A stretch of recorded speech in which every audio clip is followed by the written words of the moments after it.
Friends, welcome to Gyrus education. So superposition of waves मध्ये आता आपण डिस्कस करणार आहोत रिफ्लेक्शन ऑफ वेव्ह. ठीक आहे. सी रिफ्लेक्शन या फिनॉमिननचा अर्थ तुम्हाला ऑलरेडी माहिती असेलच की रिफ्लेक्शन म्हणजे वेव्ह किंवा एखादी गोष्ट ज्यावेळेस एखाद्या इंटरफेसवर आदळते आणि जर ती त्या मीडियम मध्ये परत बॅक ट्रॅव्हल करत असेल तर in such case the process is called as reflection. So आपण प्रोग्रेसिव्ह वेव्ह मध्ये बघतोय we have two types of progressive wave mainly. One is transverse wave and other is longitudinal wave. So ह्या ज्या transverse किंवा longitudinal wave आहेत ह्या जर मीडियमच्या इंटरफेसवर आदळल्या while traveling in one particular direction, so they get reflect back, right? आणि रिफ्लेक्ट बॅक होत असताना they repeat the similar wave form. त्या आहे तशाच त्या वेव्ह फॉर्म मध्ये त्या परत येतात. Only thing their intensity and energy reduces little bit because during the process of reflection, during the process when the wave incident on the interface of other media, interface between two media, there is a little bit decrease in the energy. काही energy तो media absorb करत असेल किंवा it may be converted into some other form. And the returning wave जी असते, reflecting wave जी असते तिची energy as well as intensity कमी होती. बाकी all other things remains constant, right? म्हणजे it is same wave, only thing intensity and energy changes. So आपल्याला इथे बेसिकली ट्रान्सव्हर्स वेव्ह रिफ्लेक्शन कसं होईल when it strikes from denser medium to rarer medium, from rarer medium to denser medium. तसंच longitudinal वेव्हचं reflection कसं होईल याच्यावरती discuss करायचं आहे. सो याच्यावरती एमसीक्यू पॉइंट असा असतो की लाईक समजा ट्रान्सव्हर्स वेव्ह तुमची रेरर मीडियम मधून ट्रॅव्हल करते and it strikes with the denser medium like some rigid wall or something like that. Then what happens with it? So options तयार होतील किंवा याचा क्वेश्चनही तयार होईल. In the same manner when transverse wave transfers from denser medium and now it is striking with the rarer medium, मग त्या ठिकाणी काय होणार आहे? आणि तसंच लॉन्जिट्युडनल वेव्हच्या बाबतीतही आपल्याला डिस्कस करायचं आहे.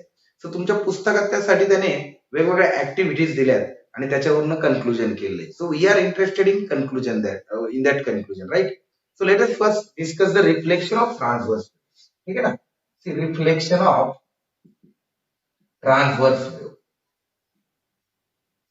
C we know transverse wave consist of alternate crest and trough. So मित्रांनो आपण एक वेव्ह पल्स घेऊ. ठीक आहे. Suppose in first case 1, wave is traveling from rarer medium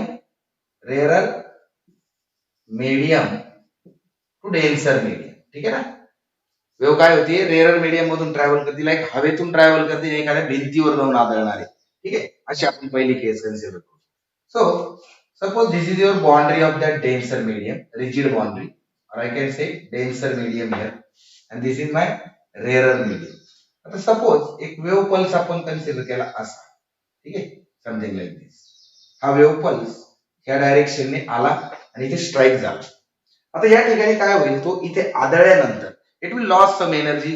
तो एक पॉइंट आपला क्लिअर आहे. But it will get reflected back here. It will try to pull the particle in upward direction such that it will reflect as a crest only, but that doesn't happen because the medium is denser medium. So what happens? It returns like this. ठीक आहे ना? त्याचं काय होतं? इथे reflection होतं. म्हणजे आदळताना तो क्रिस्ट म्हणून आदळला आणि परत जाताना रिफ्लेक्ट होताना तो ट्रव म्हणून रिफ्लेक्ट झाला. सो आपण कन्क्लुजन काय करू शकतो किंवा तुम्हाला उत्तरात कसं लिहायचंय? तुम्हाला प्रश्न विचारला की explain the reflection of transverse. तर तुम्ही त्याचा आन्सर कसं लिहिणार? Transverse wave case 1, when transverse wave traveling from rarer medium to denser medium strikes with the interface, the crest written as a trough and the trough as a crest किंवा vice versa असं तुम्ही लिहू शकता. मग याच्यात major change काय होतो मित्रांनो? त्याच्यात मेजर चेंज होतो का phase of wave changes by pi radius. So important MCQ point काय? Phase changes by pi radian. ठीक आहे ना? So this is the first case.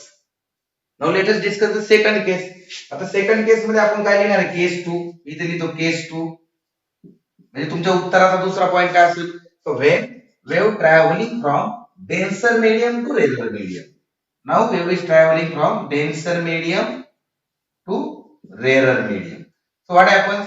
Now suppose here this is rarer medium and wave is coming from this denser medium, ठीक आहे ना. इथं आपण परत तसंच वेव्ह पल्स घेऊ. एक वेव्ह येते, ट्रॅव्हल करते from denser medium, now it is striking at interface of rarer medium. समजा मग क्रिस्ट जरी आढळला तर इथे सिमिलर तुम्हाला क्रिस्ट रिटर्न होताना दिसेल. So this is returning wave, reflecting wave, right.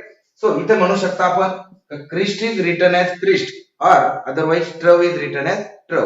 Hence there is no change in phase. इथं आपण काय म्हणू शकतो, no change in phase.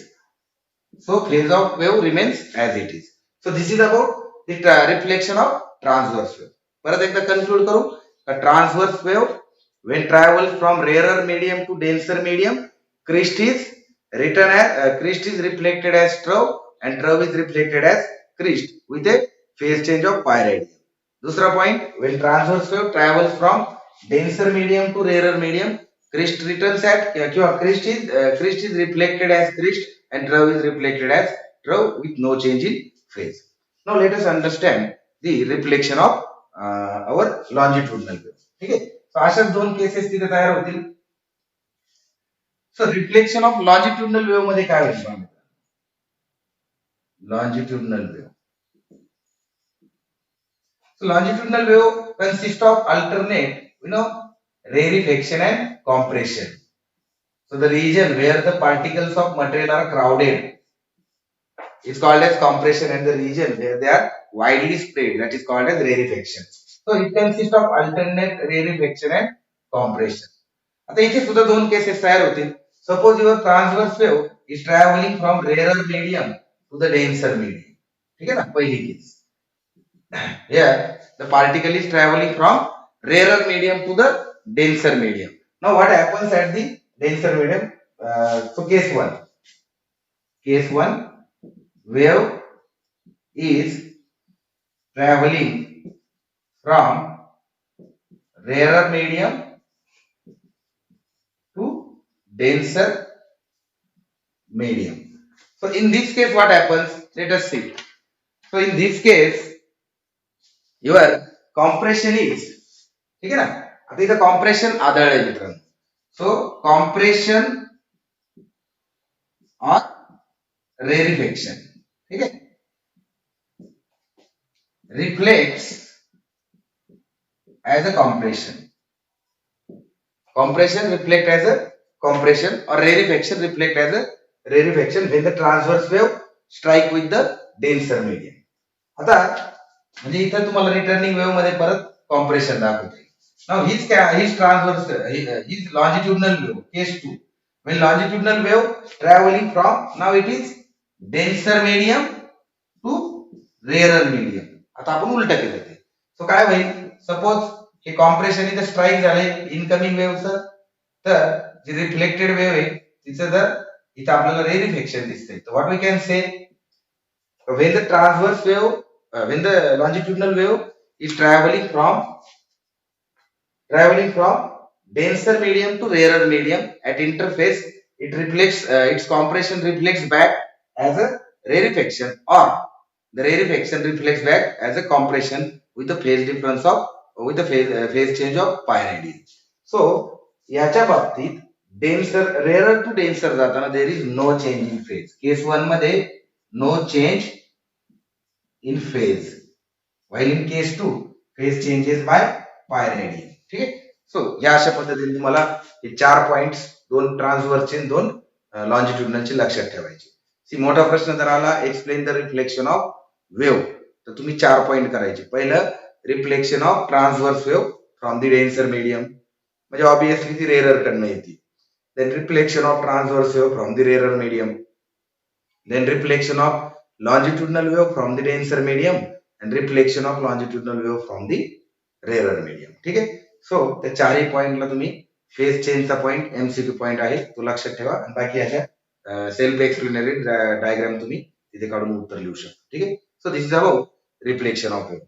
Next session we are going to see superposition of wave, म्हणजे दोन wave जर सुपर इम्पोज झाल्या तर काय होणार आहे, आणि पुढे त्याचं अँप्लिट्यूड वगैरे रिझल्ट. आपल्याला ऑसिलेशन मध्ये बेस क्लिअर आहे, त्यामुळे तोही टॉपिक तुम्हाला सहज समजेल.